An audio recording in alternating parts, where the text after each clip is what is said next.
Hello everyone, General Hand Grenade here. Making a video today. Guess why?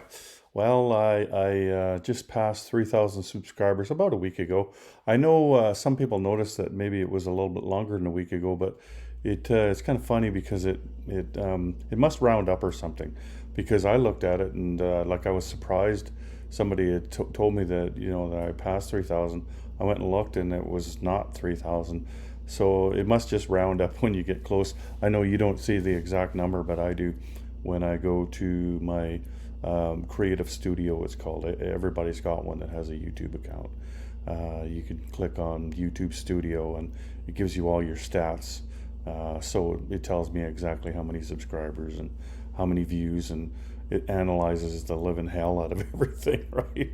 Like you can actually look at everything, like who's looking at your videos, what kind of device they're on, and male or female, and what age group they're in, and what area, like what country, what state.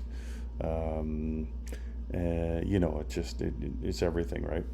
And also there's well over 700,000 views too, which just blows me away. Like, I can't believe that many people have tuned in over the years. What has it been?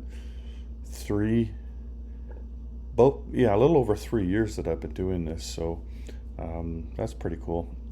I've had a lot of fun, that's for sure. Um, and at a time like this, I know I haven't made all that many videos lately, but my health has been bad, and I know the last time I talked to you, I talked about that and said that I was feeling better, but I guess I spoke too soon because I wasn't, and or at least I was temporarily, and then I wasn't, and it's I'm not in any pain or anything. It's just I can't sit at my table for very long and play a game. That's why I'm not taking part in any of the YouTube war that's going on with my friends on YouTube right now. Or doing any playtesting with Bob on the 1914 game. It started when I was playtesting with Bob, and I could only put in like 10-15 minutes, and then I'd have to go lay down. I just get really, really dizzy, and there's something to do with my heart, and we're not sure what the dizziness comes from and the ringing in my ears, but hopefully we'll figure it out. I started seeing a specialist this past week, and maybe he's got some ideas. Anyway, trying to get through that and eventually get back to work. One thing's for sure, though. You probably have heard about the spring offensive that Panzer King was planning for next month, the weekend of March 20th. We're not sure that that's going to go ahead. I was just talking with him last night, and we're just not sure that we're going to be able to do that, or that he's maybe not be able to do that. I know for sure, well, almost for sure, like 95% for sure, that I'm not going to be there. Um, like even if I started feeling better, I do have to get back to work, right? And I'm not going to be able to take any more time off. I'm going up on 3 months here where I haven't worked, and I'm not going to be able to take the time off if I started feeling better. But the other thing with my health being not tip top, and me being the age that I am, I can't expose myself to a bunch of people right now, right, with this coronavirus thing. And so, I was hoping that it was going to be delayed, just selfishly. I was hoping that it would be delayed till the summertime, because maybe that gives people time to get vaccinated, and, maybe the pandemic has calmed down somewhat since then, right? Like none of us really know, none of us can really predict how long this is going to last. But as it is right now, like if it were to happen next weekend, we wouldn't be able to do it anyway. The law's just prohibited up here. You can't legally gather up here, right? And you can say, "Wow, who's going to catch you?" Right? Like you're at somebody's house and and that's true. But all it takes is one person, right? Like on going through an airport on their way up here, they catch it, and then they spread it to however many other people that are there, and then they do the contact tracing back, and we've all taken it home to our families and workplaces and everything.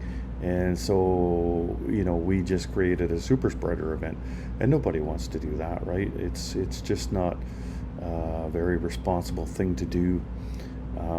So like the fact that it's illegal is just part of the problem. The fact that it would not be a good idea would be an even more excuse for that. But I mean, even if it happens next month on the 20th, on the weekend of the 20th, definitely the borders are not going to be open. And even if they did open the border slightly, you would have to quarantine for 2 weeks after coming to Canada. Even a Canadian citizen right now, like if they were to fly to Mexico for a holiday, which I can't believe people are doing that, but even if they were to do that, they have to, when they come back, they have to go to a hotel. They can't even go home anymore. They have to go to a hotel and stay there for 2 weeks. And that's going to cost them like a couple grand, at least, depending on the type of hotel. And for somebody up here, like I'm 500 miles north of Vancouver, right? You'd have to stay in a hotel where it's more expensive in Vancouver when you cross the border at the international airport there. And then, after your quarantine, then you can fly up here, right? So, it's not worth it for anybody to cross the border, even if you're allowed to, which I seriously doubt you'd be allowed to. But we just don't know what's going to happen. We don't know if we're going to be able to go ahead with that. If it's next month, I almost certainly won't be going ahead with it myself. But if it does happen, then I wish the guys there the best of luck, and more than anything, good health, right? Like that everything goes off without a hitch that way. Panzer King's got a young family, and it's in his home, right? So that's another consideration that other people should have if they are going to travel there, that they should take every precaution, and if they're feeling even slightly under the weather, then just cancel their trip at the last minute. But again, who knows if that's even going to go off at this point, right? The other thing that we can do is, and I think I would even try to get involved in it, is maybe do a virtual event. They've got this YouTube war going on right now, but there's only 3 of them, right? I mean, we could have multiple games going on with, like lots of people playing, right? Like you could play 5-6 people per game. Even as many as 7 per game, like 3 for the Axis, 3 for the Allies, and 1 for the Comintern. I'd prefer 5 myself, because then it gives you more to do. Plus, I think you could get through it faster, because you think about it, when it gets time for the British player to play, he can do the British and the French, so you're not passing it off between 2 people and making 2 different videos there. And then at the end of the turn, you've got the American and the KMT going. So they're taking their turns at the same time on one video, right? And so 5-person game would go a lot faster than more than that, like a 6 or 7 player game, because that's another video or 2 per turn that needs to be uploaded and viewed, and everybody's tables get all changed around, and, it takes a little bit of time. It's not just a matter of okay, it's my turn, and you film. Like you've got to manage the board and everything, right? And after playing with Bob, and him and I were playing the 14 game at the same time, like we had our camera set up and we were doing the same thing. It's really, really hard to keep your piece count the same as each other. You wouldn't believe how easy it is to, one infantry here, one artillery there, and the IPP tracker rarely ever matched up for both of us, and there was only 2 of us playing, right? Anyway,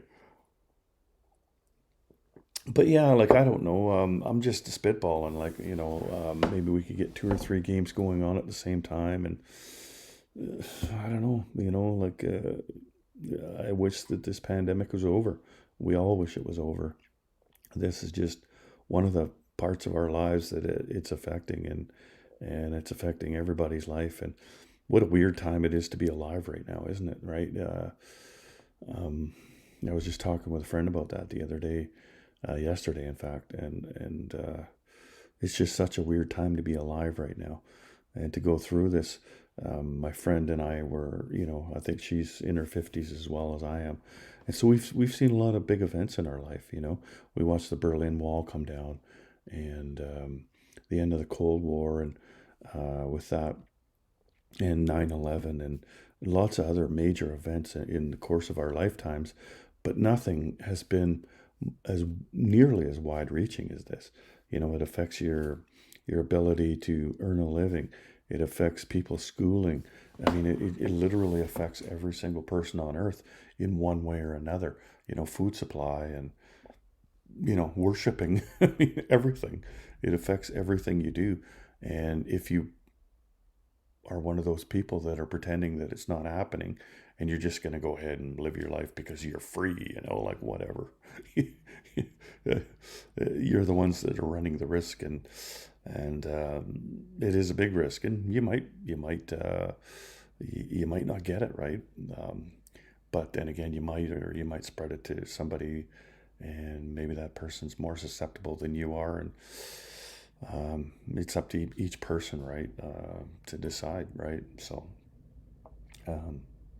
myself, I decide not to take every precaution that I can. Both of my parents are infirm, let's say, so any contact with something this, or even just a regular flu, would be devastating.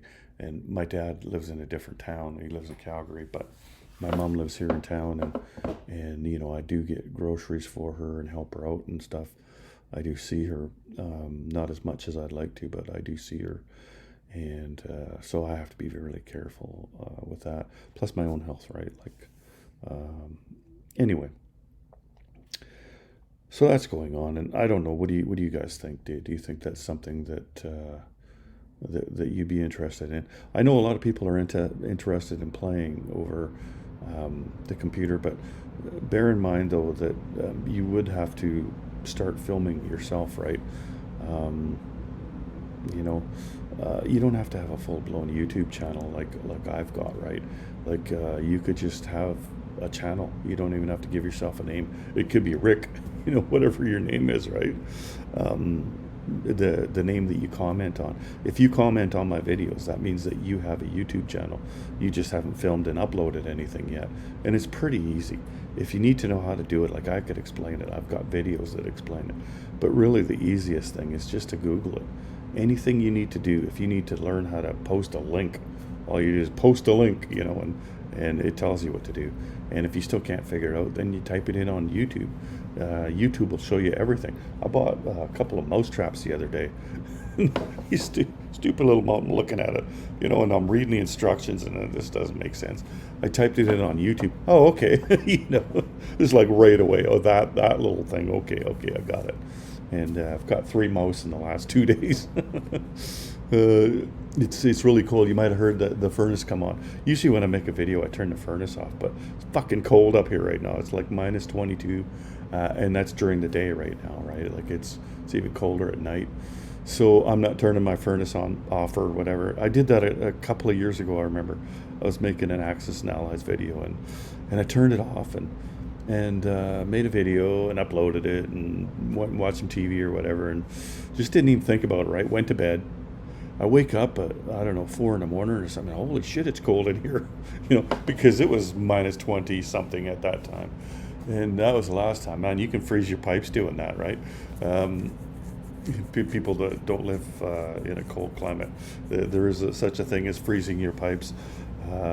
You're not right inside, like your taps won't freeze, right, because they're inside. It would take quite a while for that to happen. But like my pipes go underneath my house, right, and so with no heat getting through to them whatsoever, then those pipes will freeze up.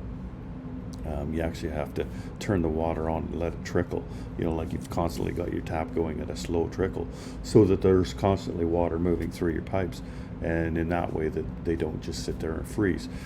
Panzer King's a plumber. He actually had to come over to my house this year because I had a couple pipes burst down underneath my house, and so he went down there and and did his magic. Anyway, good to have friends like that.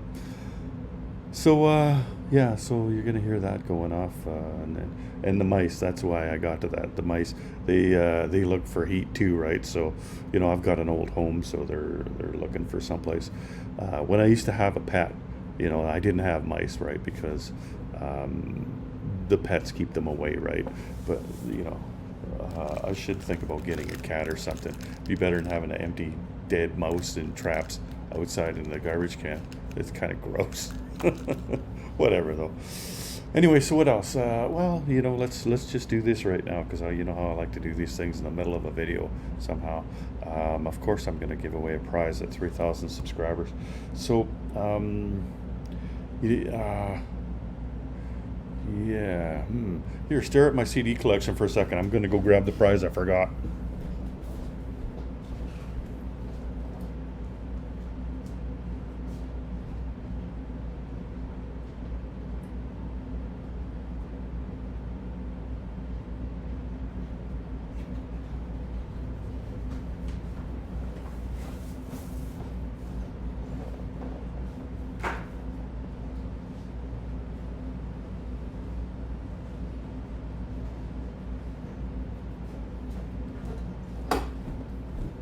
Was that fun or what?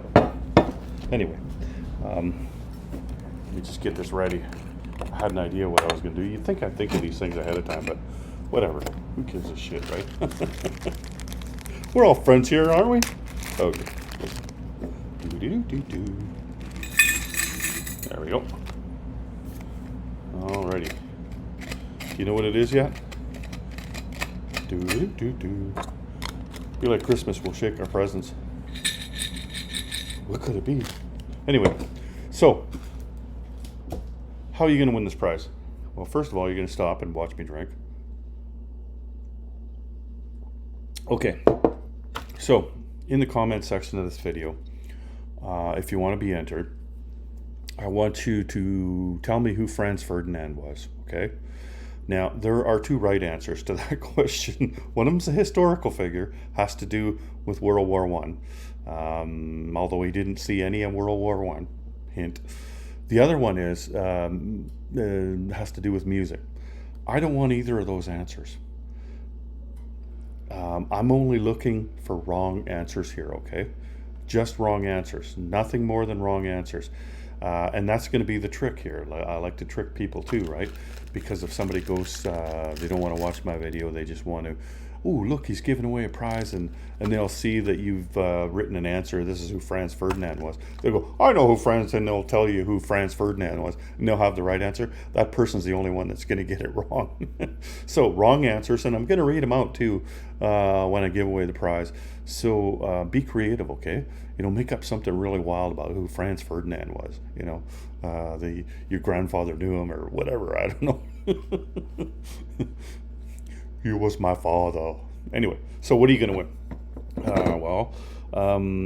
My friend Doug at historicalboardgaming.com, he gave me a bunch of prizes for the spring offensive last year, which got canceled like literally the day before, right? We were dropping people like flies on the way up to it because this border would close and that border, and then next thing you know, the last guy, let's just fuck it, let's just not do it, right? It was down to three of us, and the one guy had to come from Vancouver, so we just scrapped the idea. But anyway, I still have most of those prizes, just about all of them. A couple of times I needed a couple of things, Ooh, there's one. Sorry, Doug. Anyway, here's one of the cool prizes, and also something that he sent me recently. So this will be courtesy of Doug at historicalboardgaming.com. How cool is that, eh? Let's get that up nice and close. Who wouldn't want one of these things, right? What's inside, though? I don't know. Anyway, it's an army green color. It says Historical Board Gaming. Let's take a look here, though. Look at that. It's actually a thermos or water bottle. It's got the thing here where you anyway, I'm not gonna, you can open it up and drink right out of it without taking the cap off. But what's inside? Because I'm gonna give this away as well. He sent these to me recently. Here, let's get that up there.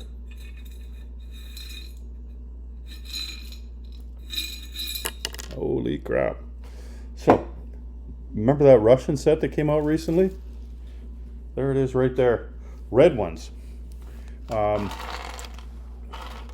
So it's the whole Russian set, like whatever was in there when you know, like there was the pre-order. That's what it's called, the pre-order. So like, there's a couple of these carriers, and I can't remember what this is called. The Project 72. Yeah, but you know, you're not going to need too many Russian carriers, right? But they are nicer than the Axis and Allies ones. But there's also the Kirov. These are really really good quality sculpts.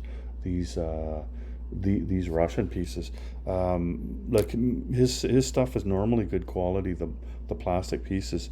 But these are really good quality. There's the Svetlana. That's something you need, right? That's a light carrier, and that's something Russians can afford, right? It's got a bit of punch to it. It's attack 5, defense 5, and then it's got some Russian subs in there. And I like the tanks. So like, here's a heavy tank, SU something or other, Stalin. Like, that's what the S stands for. And then these things here, you'd think it'd be a heavy tank, like it's larger than a medium tank and it looks like a tank, but actually what it is a self-propelled artillery. So that's cool. And there's the battleship. It's the same as the Axis and Allies battleship, except for it's a little bit nicer, right? There is one more ship here. Let me see. Okay, here it is. It's I can't read that, but anyway, it's the destroyer. So you get some destroyers in there as well. But also, there's some fighters, and you probably got fighters. I mean, they're just fighters. It's not that really that big a deal. But there's heavy bombers. You might not buy a lot of heavy bombers for the Russians, but you know what's really cool is that the East versus West expansion, and the Russians are a major power in that one, right? Like a major power. And you do need lots of technology weapons. The medium tanks are really quite nice. T-34s. And there's transports, of course. They're just transports, so I don't get excited about transports.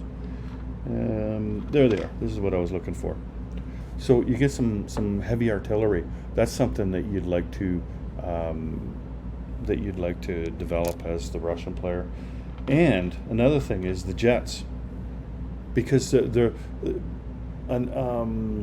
before now, what you really needed to do was buy American jet fighters or something and paint them up in Russian colors. But here are the MiG-9s. Like, they got that flat nose on them. Let me get it up nice and close. So that's you get a couple of MiG-9s in there. And this, I don't know if you're on Facebook, but there's a guy that runs him and another guy run a Facebook page on there. And if you are on there, then you'll know exactly who I'm talking about, because he posts just about every day. His name's Misha. Anyway, he's on our team that helps design the games at Historical Board Gaming. And he's Russian, right? Well, Russian descent. He's American, but the face on here, there's no way you can, I don't know, let's get it as close as we can. That's Misha's face. They used his face to model it. Like that, talk about becoming immortal. Anyway, I think that's most of them. Anyway, the cool thing about these red ones is, I never even thought about this, but Hambone made a video. He's got a channel, right? Hambone HQ. Really good channel. Funny guy. Lots of good ideas this guy comes up with. But there's that Russian set. What is it?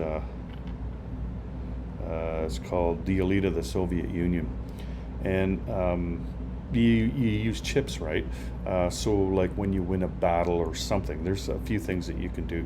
And then you get a chip under your unit. And it generally gives you +1 attack and defense. There's a couple of other things that can happen, but that's for the most part what happens. And so what Hambo thought of doing, and I've got another set of these red ones, and that's what I'm going to use them for, is you just, like, if you're going to upgrade an infantry, take your brown infantry off for the Russians and put this guy on. That's cool. Really good idea. The ships, though, I don't think that that like you don't put chips under the ships. I don't believe. But the tanks, like any kind of the ground units and the planes, you would do that for. Like you could still paint the ships, or you could have red pieces. I don't know. Definitely, they sell red pieces at thing. There is one thing though. In that set, the Elite of the Soviet Union, there's PO2 bombers. They're biplanes, right? It was the Night Witches that flew these things. And if you're not familiar with who they are, it's really quite an interesting story. They were Russian women, and so like the battles that take place during the day, right? The big tank battles and everything, and then at night, they'd all, okay, let's just go back and sit around our campfires or in our foxholes, and we'll get at her again tomorrow. So that's when these Russian women, there was two of them each on each of these PO2 bombers on a biplane. They would fly over the enemy lines, so they'd be over top of the Germans, and then they turn their engines off for their planes and just glide.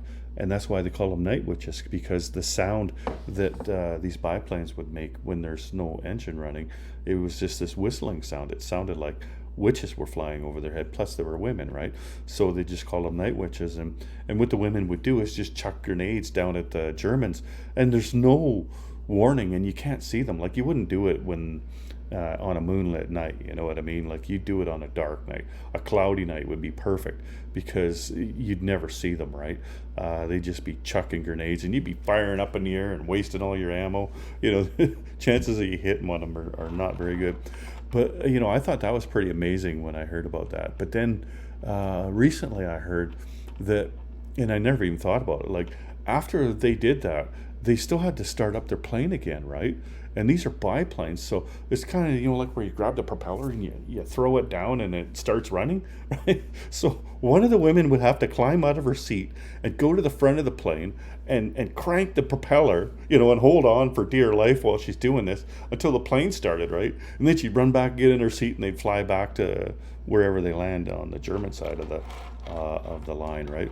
Or sorry, on the Russian side of the line.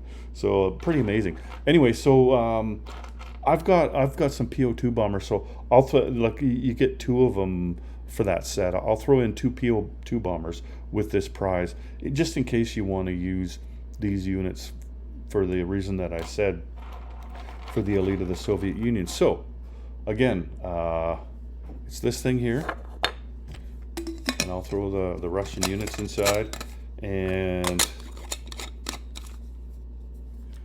a couple of PO2 bombers. And you've got a comment in the comment section. Who was Franz Ferdinand? Wrong answers only. Don't forget. Anyway, so what else is going on?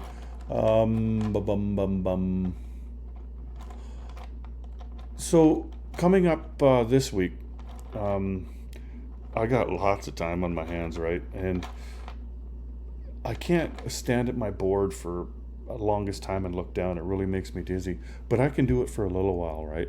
So I can make shorter videos, and I can sit for a while, and I can lay down for a while. I'm talking to you on my laptop right now, right? So I can lay on my couch and be on my laptop, or I've got a desktop. I can sit there and use my desktop, and I can go in my war room and play with my little army men for a little while. It takes me a while, but I can still make videos, and because I've got all this time, what I'm going to try to do is try to make at least try one anyway. Try to make a really good video.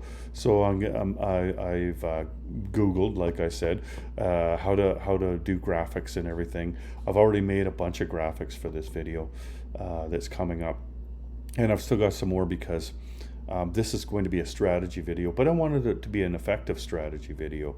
And so I've run it several times, right? And I don't believe in battle calculators. To me, that's laziness, that's weakness. Like, if you've got to rely on a machine to tell you how to play a game, then you shouldn't be playing games. That's just I'll never ever change my opinion on that.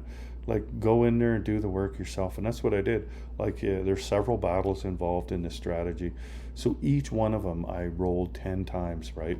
And I thought, geez, like there's a progression of battles that you need to get to your main objectives. And I'd get there and I think, well, no, I think just in case I get diced, I should put in some more of this or that, or I've got too much of this or whatever. So I'd do it again and do it again and roll each battle 10 times, right? And add up all the casualties and divide them by 10. So I'd get 2.8 casualties this round or whatever, right? So I did a lot of that. It's taken me some time to do it. I pretty much knew what I was going to do ahead of time, but I wanted to make sure and I wanted to refine it. And so this is going to be a strategy video, and it's going to be a German strategy video. So for Global War 36. So I think that a lot of people will be interested in that. Before I put that out though, like I'm actually going to do 2 videos. The first one is going to be on how to create your own strategy for 36, because if you most of us were an Axis and Allies player, there's certain strategies. I mean, I had my own. You might have heard of Middle Earth before, like that was one I came up with. But there's all kinds of strategies, the Calcutta Crush and Dark Skies and the J1 and Barbarossa and Sea Lion, and they just go on and on for the number of strategies they are. Those strategies are actually pretty easy by comparison to come up with.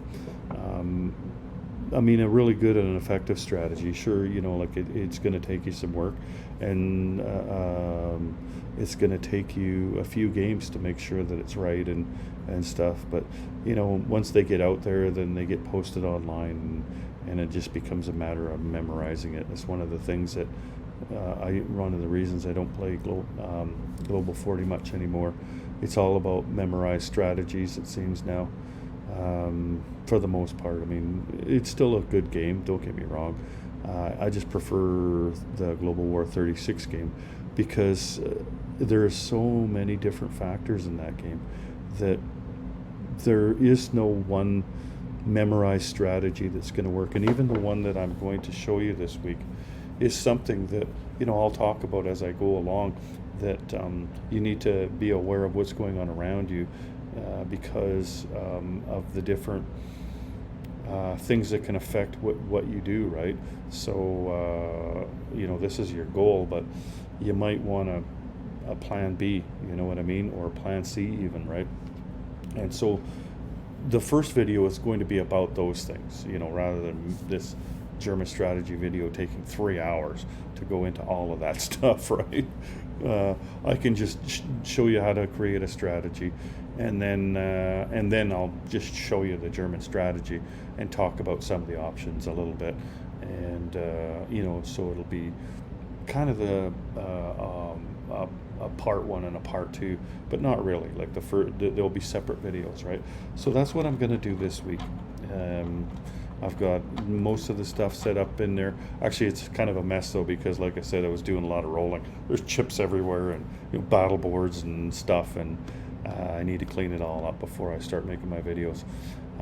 But I'm really looking forward to it, and it's something that I can do slowly. Like I said, like I'll just go as long as I can in there, and then I'll shut my camera off, and I can upload what I have, because like before I would just on my camera and my iPhone, I would just stitch it all together, plug it into my computer, compress the file, and then upload it, right?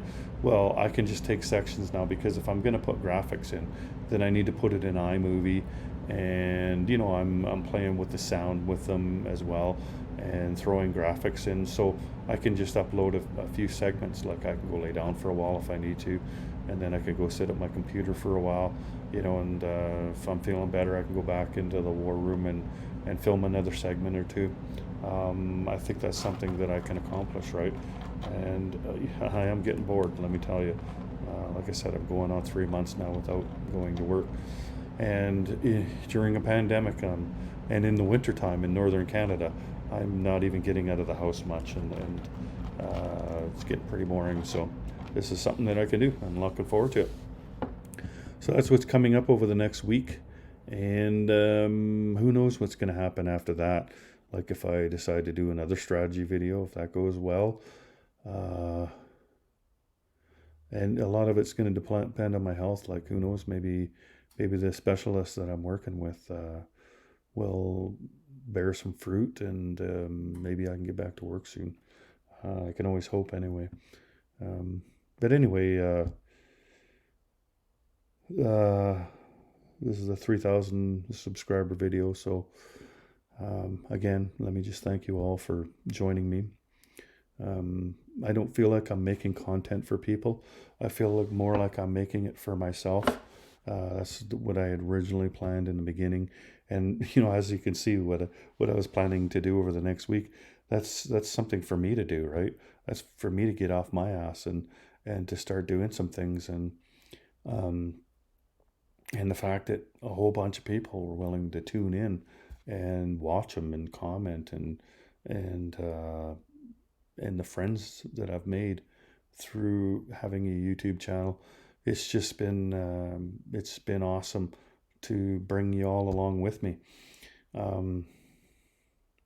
I recently, my friend Grasshopper in Toronto there made a video because there was this guy on Facebook. Facebook seems to bring out a lot of crazy people, you know, people that seem to think that they can just say anything, right? Anyway, he was hacking on all of the YouTubers, saying what a bunch of bad people we are, you know, that we don't do this and we don't do that, and he has no idea what it takes to make a video, right? Like it's easy, you know, you just do this because he's seen other people make videos, but not in our genre, right? Like what he didn't understand was that these people have 1 million subscribers. It's what they do for a living. If this is what I did for a living, my videos would be perfect. They would be unbelievably good, right? Because that's all I do. You know, I'd make videos and I would edit them and do all this other stuff with them, right? But what we do in our genre, I mean, like Grasshopper's got a little over 4,000 subscribers. I've got a little over 3,000 subscribers. And nobody else even has 2,000, I don't believe. Maybe, but there's only a couple of people that have reached 1,000 subscribers. Most people are just under 100 or between 100 and 500, and a few between 500 and 1,000 if they've been around for a while. It's not easy to get subscribers to your channel. Like you've got to post regularly and everything. And so you're not making any money by doing this. I mean, I'm going to spend money just mailing this prize out to somebody. I don't know where it's going, but you know, that's going to cost me money. I've mailed lots of prizes out. A lot of the prizes I've bought myself. This one was given to me and so that's good. But it costs me money to have a channel. It's not something that I make money at. And so it's not worth it for me to spend all my waking hours when I'm working, you know, when I've got a house, I've got a cabin at the lake, and I've got a job. I've got a family that don't live with me, but they're still family, right? I've got grandkids and stuff. And, you know, maintaining your relationships does take some work, right? Everything you do takes work. And I don't have the time to make my videos perfect for somebody because they see somebody with 1 million or more subscribers that make their videos perfect, that have all day to do that, right? So anyway, Grasshopper made a video recently talking about that, and that's not why I'm doing this with my videos right now. I'm just doing it because I'm bored and I have some extra time. Like I don't know, maybe once I learn how to do it, if I get good at it, then, you know, and I can do it quicker, then I'll do some of the things. I've been thinking about that for quite a while now anyway, doing some more editing in my videos rather than just putting them out. I'm one of the few people right now that don't have an intro, but I'll be honest with all you guys that have intros, they look great. The first 2-3 times I go, wow, I should get an intro. After that, I fast forward over your intro every single time because I've already seen it, and I appreciate the work that you did, and I think they look great. But I don't know, like especially an intro. If you're going to make an intro, don't make it 30, 40, 50 seconds. Make it 10 seconds just to, okay, this is who I am. You know me. Well, let's make a video, right? And there you go, right? If there's a 30 or 40-second video, you can bet that I'm going to fast forward over it. Not because it's not good, just because I've seen it how many times now, right? Like a dozen times. So I don't know if I'll ever do that unless it's just a 5-10 second thing, maybe. I don't know. What I would really like to do is be able to put the song General Hand Grenade on at the beginning of my videos, just a few seconds of it. But I've tried, and I've tried to put music on a video before, and they just delete it. They've got this algorithm. They recognize a song, and that song's not a song that you're allowed to put out, right? Like you could put some song from the 30s on here. So there's, all kinds of crap music like that you hear in a lot of videos. This elevator music in the background. You can put that music on all you want, but putting a popular song on, you just can't do it, right? And so I wish I could do that. If I could do that, I'd have an intro, believe me. Seriously, if you've never heard the song, just type it in on YouTube after this video is over. It's called General Hand Grenade by a band called Trooper. Love that song. That's why my name's General Hand Grenade, right? Anyway, I'm going to wrap this video up. So I'll get back to you in a couple of days. We'll make another video for some reason. I don't know why. Anyway, take care, everyone. General Hand Grenade out.